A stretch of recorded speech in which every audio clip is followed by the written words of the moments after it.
Čaute. Želáme vám krásne sviatky. A pri tej príležitosti, milé deti, aj milí dospelí, si vám dovolím prečítať jednu rozprávečku z tejto najnovšej mojej knižečky, ktorá sa volá, že Chrontulienka.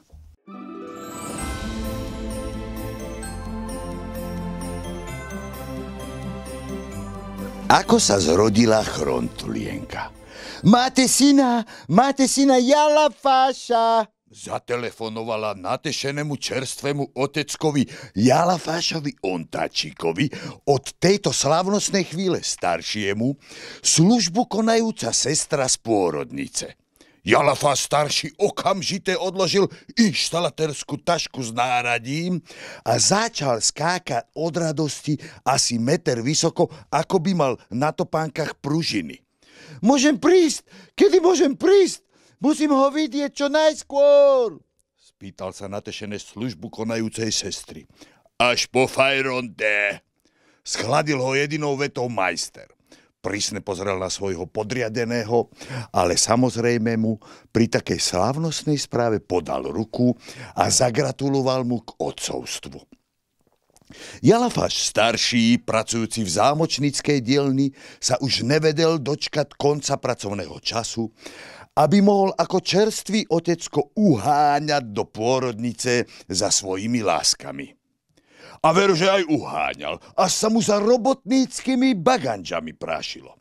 No súdičky, ktoré sa prezlečené v bielých doktorských plášťoch priblížili k čerstvo narodenému bábätku, boli rýchlejšie. Jedna sa volala Špina špinavá a druhá Chronta chrontavá. Uškrňali sa a tešili, ako dajú nevinnému bábätku do vienka veľmi nelichotivé hygienické návyky.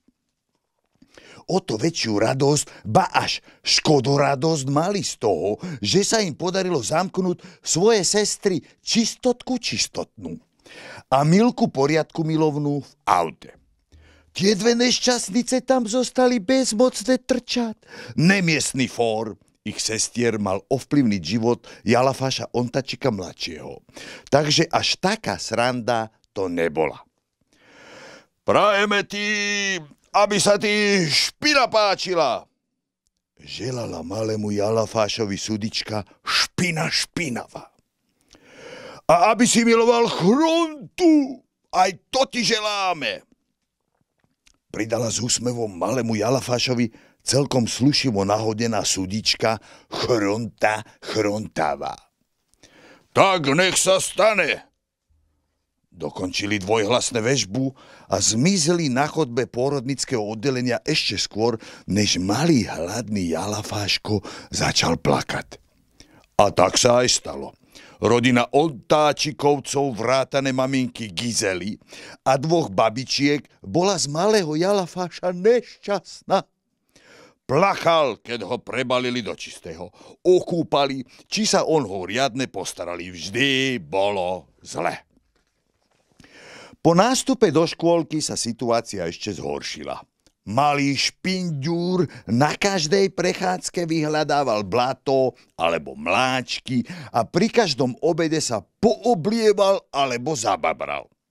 Jedna pani učiteľka dala dokonca výpoveď a začala radšej fárať v bani na 3 smeny. Čas plynul, Jalafáš rástol a sudičky Špina špinavá a Chronta chrontavá sa zabávali na svojom dokonalom diele. Až prišiel čas ísť do školy. Nož, Jalafáško, držíme ti na tvojej prvej ceste do školy palce, teda držíme ich hlavne pani učiteľkám a sebe.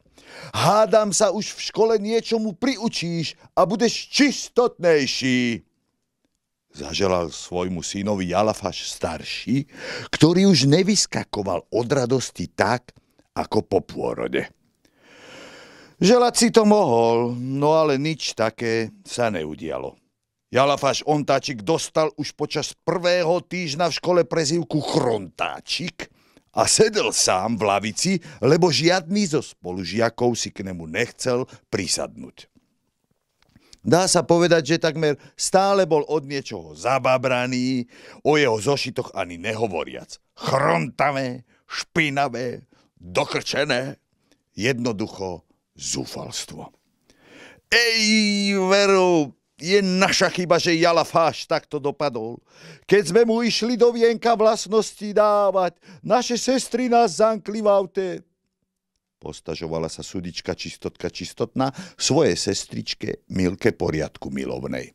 Vymyslíme, ako mu pomôcť zlomiť to prekliatie, uvažovala nahlas Čistotka, no v tom cinkla Milke Poriadku Milovnej úžasná myšlienka. Videla si tú špinu a chrontu pod Jalafášovou postelou? Ako sa tam zbiera a hromadí? Áno, všimla som. Je tam toho poriadna kopa. A je jasné, že maminka Gizela rezignovala a už nevládze sústavne po svojom synovi upratovať. A čo keby sme tú kopu špiny oživili? Uvažovala Čistotka. To je nápad, zareagovala Milka. Mohla by to byť Jalafášova dobrá kamoška. Bola by špinavá a keďže by sa špinou a chrontou živila, možno by aj u Ontáčikovcov trošku poupratovala.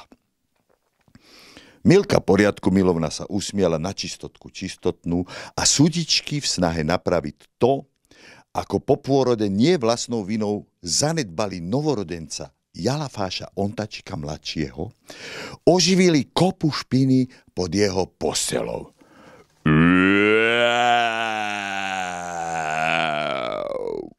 Zívla si chrontulienka a na pár sekúnd pootvorila očko, no potom spokojná v ideálnom prostredí driemkala ďalej. Tak to bola prvá rozprávečka z tejto knižečky Chrontulienka a ešte raz, milí priatelia, krásne svátky vám.